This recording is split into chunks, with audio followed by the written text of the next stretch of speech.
Outside Magazine says we're the best town in America.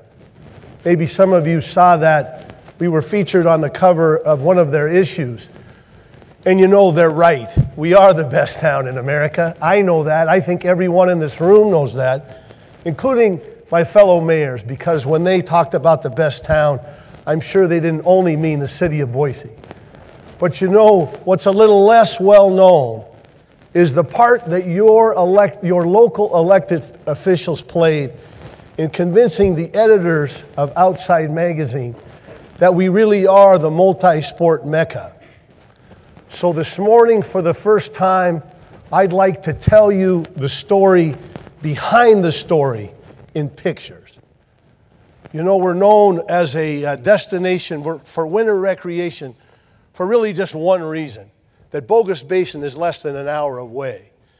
But who better exemplifies the intensity of outdoor sports than that great extreme snowboarder, the pride of Meridian, Idaho, Mayor Tammy DeVere.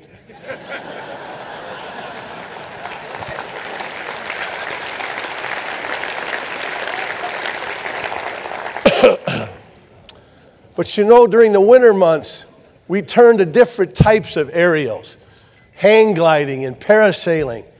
And nobody flies higher than the mayor of the stratosphere, the pride of Garden City, their own mayor, John Evans. John, I hope you didn't take off from Hammer Flats to get that picture. But you know, Outside Magazine talked a lot about river recreation. They mentioned our river recreation park, even though the park hasn't been constructed. But you can bet that one of the first ones to literally test the waters will be that great world-renowned stunt kayaker, our very own, I know you know who I'm talking about, our very own Ada County Commissioner, Vern Bisterfeld.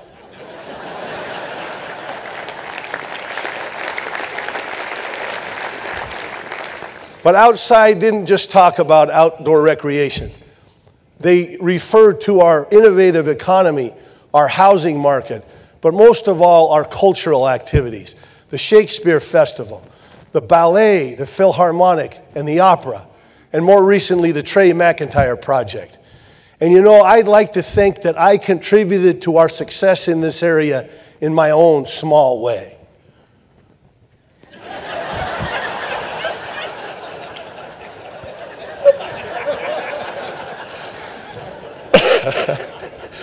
I better give you a minute. I'm going to try to give you a minute to erase that image from your minds. Could we pull that off of there? Well, thank you very much. And I do obviously want to turn to some more serious matters. You know, this has been a tough year. We see signs that the economy's coming around, but we know that a lot of individuals and families are still struggling, and businesses are kind of hunkered down waiting for better times to come. What I want to talk about this morning is how these tough times have brought us together.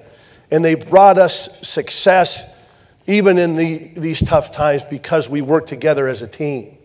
I want to talk about how cities in general, and Boise in particular, they're places of innovation, and they're places that will sustain our economy for the long haul.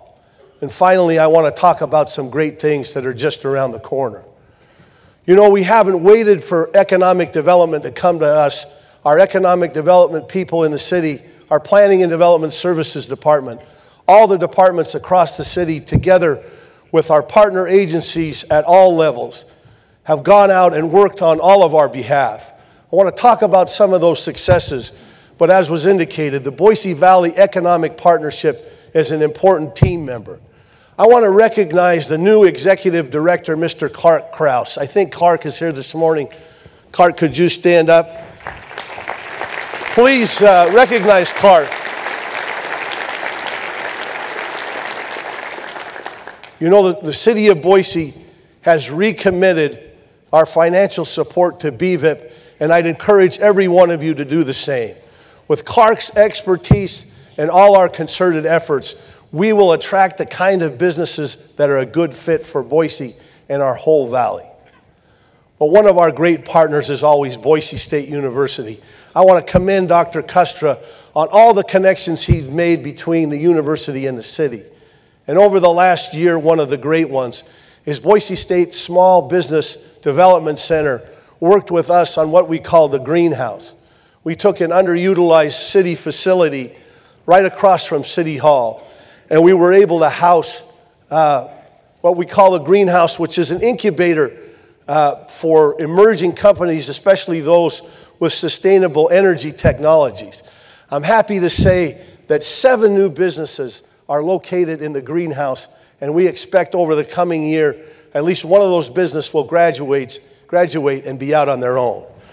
I'd like to recognize Boise State University for their efforts, not just on behalf of the city, of the university, but on the city as a whole. Thank you very much, Dr. Custer.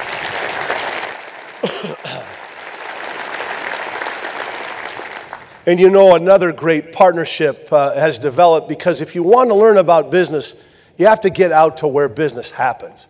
That's why we've gotten out of City Hall and visited businesses of all industries and all shapes and sizes across the city. You know, I was happy to learn when we looked back that I have had 350 of these contacts over the last 3 years. We take our economic development people, we go out to where you are, and we've learned so much in every one of those encounters. And on one of those trips, we came in contact with a local Boise company named Biomark. Biomark is an emerging technological company. And on the visit, we learned that their existing facilities really wouldn't suit them, that they were growing and they were looking for new space. We wanted to make sure that they looked here in Boise.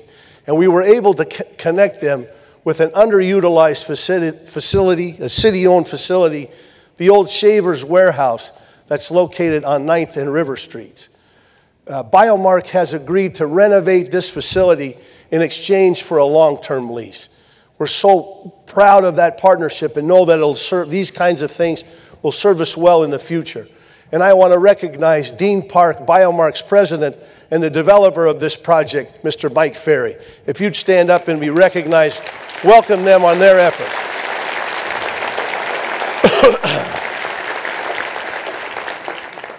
You know, as Paul mentioned, we have to look to the overall business climate that we have in the city of Boise. And we're so pleased, as he indicated, that this past November, Boise joined with the whole state to pass House Joint Resolution 5 last November. HJR 5 is important to all of the airports of Idaho, but maybe none more important than the Boise Airport. We're the most remote urban area in the lower 48. We're more dependent on our airport for economic vitality and to make a great city. The Boise Airport has to be able to address new markets and new customers and to take advantage of a favorable construction environment like the one we have now. HJR 5 gives us the flexibility to bring new airport facilities without delay, without taxpayer money. It really just amounts to taking our profits and investing them back in our business. You know, almost all of our competitors already have this power, and now, thanks to voters, so do we. You know, there are too many individuals to thank this morning. I called on a number of you to help with the HJR 5 campaign, and we needed every bit of it. We passed it by just 3.5%, so all of your efforts made a difference. I want to especially thank Micron Technology for their generosity, but we couldn't have done it without the Chamber. Please help me recognize Bill Connors, the Chamber CEO, and past chair, Mr. Dave Terrell, and all of your efforts in passing this important legislation.